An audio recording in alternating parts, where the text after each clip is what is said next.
Gervonta Tank Davis. Let Shakur Stevenson. Devin Haney know y'all ain't built like that, bro.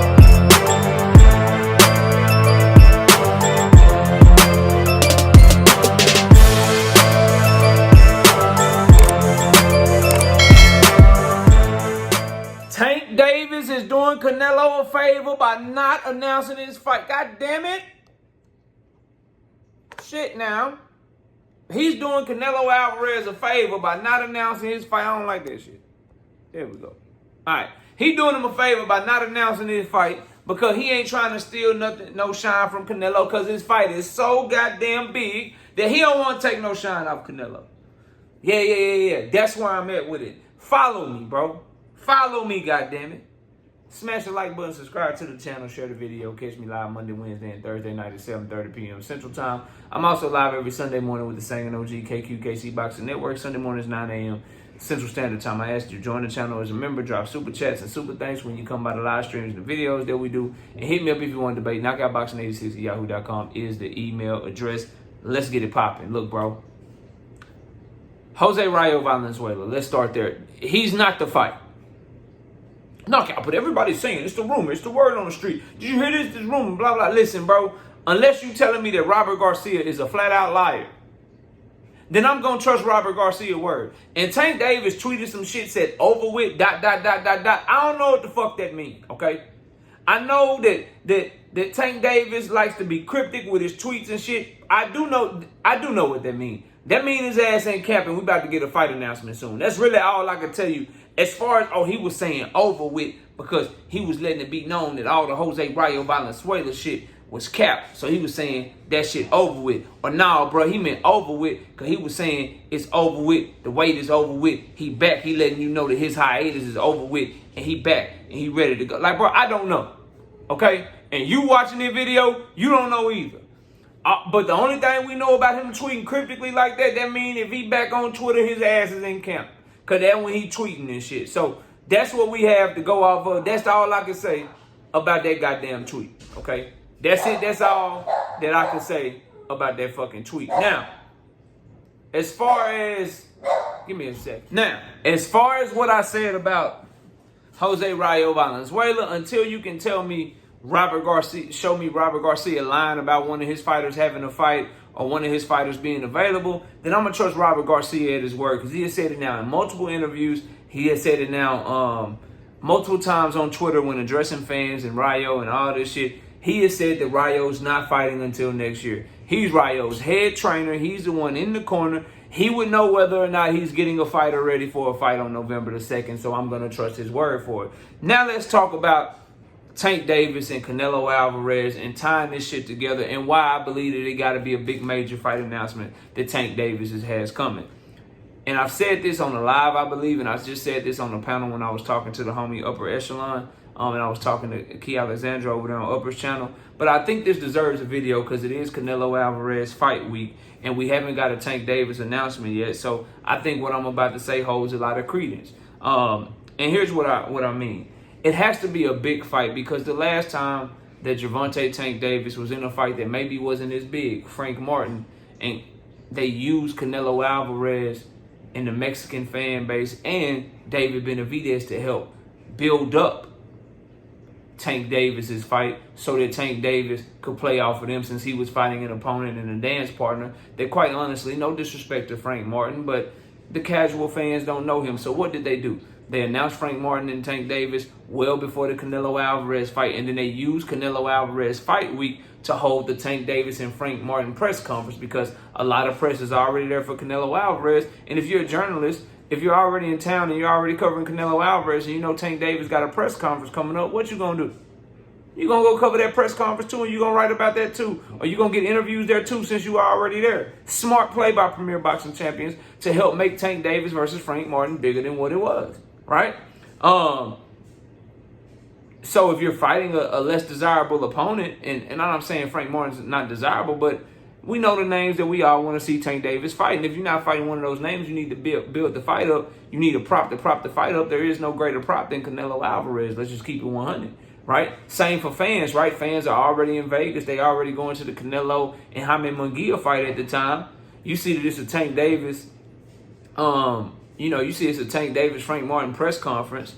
You see that David Benavidez is at the press conference. You see that the press conference is open to the public. You a fight fan anyway. You in Vegas anyway. You around the MGM or wherever they were holding it at anyway. What you gonna do? Shit, let me stop in here and see what Tank talking about. See if I can get a picture. See if I can get a glimpse of David Benavidez. And so as a result, that builds the fight, that gets people talking about the fight. A smart play and a very good move when you are fighting someone like Frank Martin, who casual fans don't know.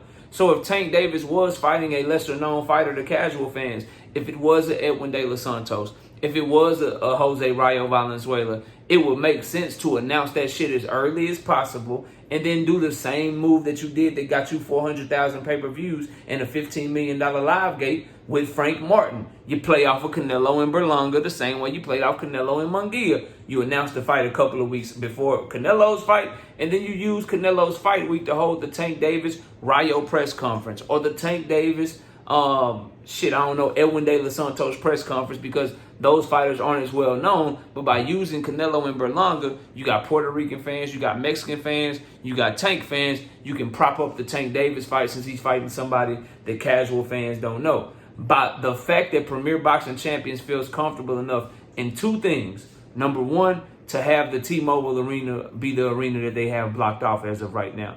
T-Mobile has a very good seating capacity. Tank Davis fought Ryan Garcia in the T-Mobile Arena to give you an idea of how many people that seats and the type of live gate that they expect to do at a place like T-Mobile Arena. So the fact that they have the T-Mobile Arena booked and the fact that they're waiting until after Canelo Alvarez and Berlanga fight to announce Tank Davis's next opponent kind of lets you know and lets the cat out of the bag, in my opinion, that Tank Davis got a big ass fight coming.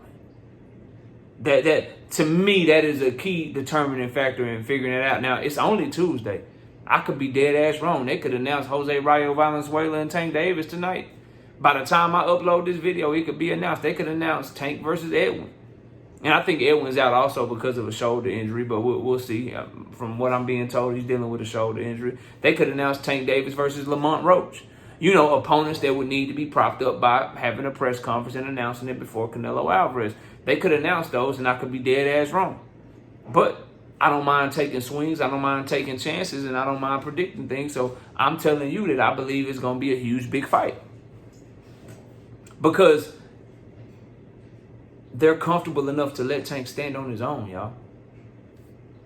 And this shows they're uncomfortable announcing his fight during Canelo week or before Canelo week because they could be worried about him taking the shine away from Canelo. What type of fights could Tank Davis have that will make people not give a fuck about Canelo and Berlanga at all? People already know Berlanga is a cherry pick. People already know that Canelo is fighting somebody that they don't want to see. What could really take the shine off of that is if another face of boxing announce a fight that's way better and way bigger around the same time that you fighting. And if you Premier Boxing Champions, what you want? You want money off of both of them. You want Tank and fucking whoever he fighting to do great, and you want Canelo and Berlanga to do great. And the best way you had to have that happen is, all right, yeah, we got the fight done, Tank, but let's let Canelo do his numbers, and then we gonna splash with you for the announcement right after that to let it be known that this is what you doing, this is what you got going on.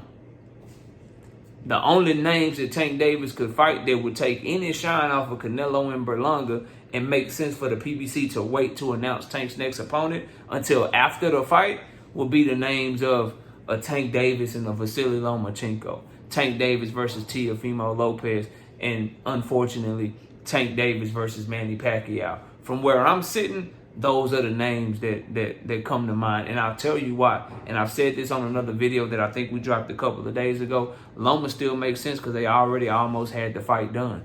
It's nothing to go back to the negotiation table and say, look, bro, you talking about you ain't fucking motivated. Okay.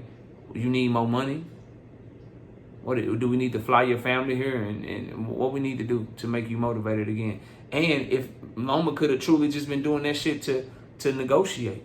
Loma, Aegis Clemens, they could have just been trying to get Loma more money because to my knowledge, Lomachenko still been stateside this whole fucking time in Cali. The whole time. We seen him pop out at the Crawford Madrimal fight card. He been there the whole goddamn time.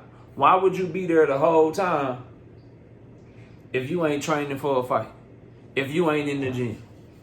So that's why that shit still makes sense, because the fight was already almost done. A tweak here, a tweak there. They could have got the fight done and announced that shit after Canelo and motherfucking Berlanga, bro. Anything could have happened. Or they could have said, hey, man, we got the fight done or whatever. Loma, make them think that you pulled away from the table, because, you know, over here on PBC, as the lead promoter, we don't like our shit getting leaked like that. We move a certain way. We move in silence. So let's throw the public off and act like you duck. You never know what these promotional companies and these fighters are doing behind the scenes. That's why Loma could still be on the table, because it's easy to just get that shit fixed. And they lie to us all the time in the public, and we're always left trying to figure shit out. Then, if Loma did truly duck, right, Teofimo would make sense. The reason Teofimo would make sense, because by all reports, Premier Boxing Champions and Top Rank were negotiating great. They were negotiating very well. So if Top Rank and PBC were negotiating very well, but it's Loma that pulled away from the table because he didn't want no smoke with Tank, what you think Top Rank would do in that situation? Look, man, we sorry what happened with Loma. We sorry what happened with Loma, but we got this fighter over here that'll fight you. We got this fighter right here that'll fight you. We want to be in the Tank Davis business. Let's go ahead and keep getting negotiating, because whatever Loma didn't take, I got this fighter over here that'll take that shit. Whatever Loma was unwilling to do, I got this fighter over here that's willing to do that shit. Enter somebody like a Teofimo Lopez, was supposed to move up and fight Brian Norman Jr. on September 27th, but decided to pull out of that fight. What fight could be big enough to make Teofimo Lopez pull away from trying to become a 3-division champion, I wonder? The same Teofimo Lopez has been crying about money to Top Rank over and over and over again, how Top Rank don't promote him, how Top Rank don't give him the money, all of that shit. Who else other than him could fill in for Lomachenko if Top Rank wanted to try to save the deal with PBC? Other than Teofimo, who else would fit that mold? So that's why Teofimo Lopez makes sense. And then, of course, the name that keeps coming up that I think is, honestly, bro, the more and more I think of it, is just less likely, because I think Tank would have to go all the way up to welterweight to fight this guy, but it is an in-house fight. Obviously, it's very easy to make if he would be willing to do it. And obviously, there's somebody like Manny Pacquiao, bro. But the weight class don't make sense. The fight don't make sense for Tank. Like, Tank fights people coming off of really good performances and active fighters. To fight a 45, 46-year-old Manny Pacquiao for a cash grab is just, honestly, bro, it should be beneath Gervonta Tank Davis. I'm hoping, and I think that it is, and I don't think Manny Pacquiao is somebody that he would want to fight or he would entertain based off of the energy that he's been giving off since leaving Floyd Mayweather. But we'll see.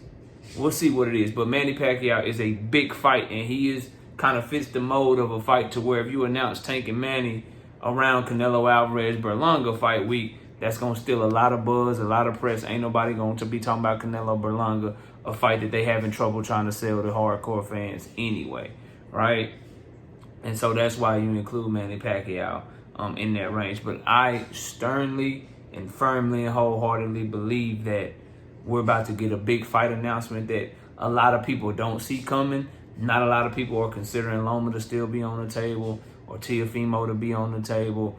And Manny Pacquiao has some legs. But most boxing fans that follow this on a daily basis are all leaning towards Jose Rayo Valenzuela.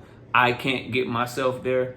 If the fight does happen, then we'll talk about it. I've already started speaking about it on this channel in the last video that we dropped. But I'll talk about it more concretely if that fight does happen. But it just, based on how they're moving in the arena that they booked, is Jose Rayo Valenzuela somebody that you put in the T-Mobile arena to fight Tank Davis? Is Jose Rayo Valenzuela somebody that you trust, that you can announce with Tank Davis, that's going to do really big numbers on his own? And it's going to be a big fight on his own. That don't need no prop, don't need to be bolstered up enough a lot. I don't know if that's the case. I think Jose Rayo Valenzuela and Tank Davis, if they were to fight, those numbers are somewhere around the same as what he did with Frank the Ghost Martin. Maybe a little bit better because of the Mexican fan base, but they're going to be right there in the same vicinity. And I don't think they want to continue to do that. They want to keep going up. So for those reasons, and how they're holding off on announcing Tank's fight until after Canelo Alvarez does his thing, leads me to believe Tank Davis, Lomachenko, or Tank Davis, Teofimo. Y'all let me know what y'all think. Smash a like, sub to the channel. I'll see y'all soon. Peace. Gervonta Tank Davis. Let Shakur Stevenson. Devin Haney know y'all ain't built like that, bro.